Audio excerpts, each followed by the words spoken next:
kids. I have spent hours. Okay, how many people here have teenagers or had teenagers? They've gone out on that date, or they're out with their friends, they got the car, they got your car. They were to be in by what, 10, 11, midnight, whatever, and it's 1 o'clock in the morning or 2 o'clock in the morning. Are you soundly asleep in your bed? I think I wore out the glass on my windows, looking through, where are they? And my kids my oldest kids are at the age where we hadn't given them cell phones yet. My God, I would have been tracking them down with a cell phone if I could have. When I heard about those things you stick in your kid that people were putting in their kids to track them, I thought, good idea. I know where they are. I can sleep now. No, you worry. And I worry as much about my oldest ones as I do about my youngest ones. Obviously, my oldest one's just had a fire in her apartment. I'm worried about her. We go through those things and we lay awake wondering what's going to happen to me, what's going to happen to me because of this illness, what's going to happen to me because of this economic downturn, what's going to happen to me because of whatever. And Jesus talks to us. He talks to the panic that we all have inside of us. And we all have panic. I'm a person who, because of my conditions in life, have suffered from panic attacks. And they're not fun to go through. Often bad things happen to us, and it's not our fault. It's no one's fault. Jesus just tells us that we cannot let fear stop us from what we need to be doing. We cannot stop us from what we need to be doing.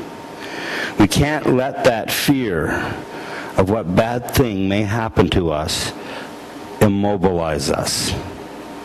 Because we do that. Sometimes we are like people who are caught in the headlights of an oncoming train. Have you ever seen that?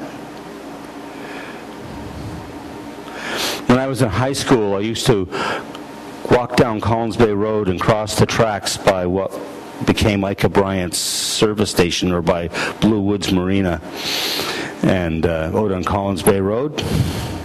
Gene will know this. We all used to jump those tracks down there, wait for the bus down on Highway 2 or Bath Road. I remember one time I was on my way home from school with my report card in my hand and great fear in my heart because I was going to have to confront my father with my marks. And so I was contemplating my demise as I was going across the tracks, and all of a sudden I heard a bunch of my friends screaming at me, thinking, what do they want? And I looked up, and I was standing in the tracks looking at my report card, and there was a train coming. And all I remember is the headlight.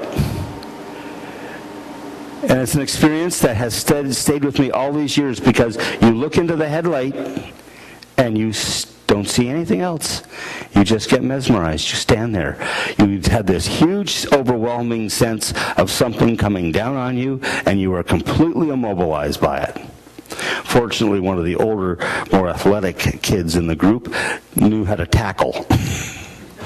And I'm standing in front of you today and was dusting off the dirt at the side of the track after we picked ourselves up after he tackled me off the tracks. But we are immobilized by things. And in my life, and I think in all of our lives, we find those places where things happen to us that just immobilize us.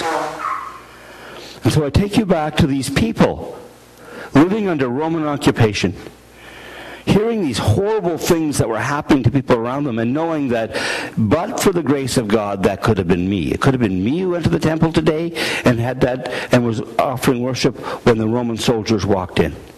It could have been me who turned up on the job site and had that happen. It could have been me who got on the airplane. It could have been me who went down to Haiti on a vacation. It could have been me who had done any of these things in this world. And we think, oh my God, what if that had been me? And we stand there immobilized, afraid to live, afraid to be.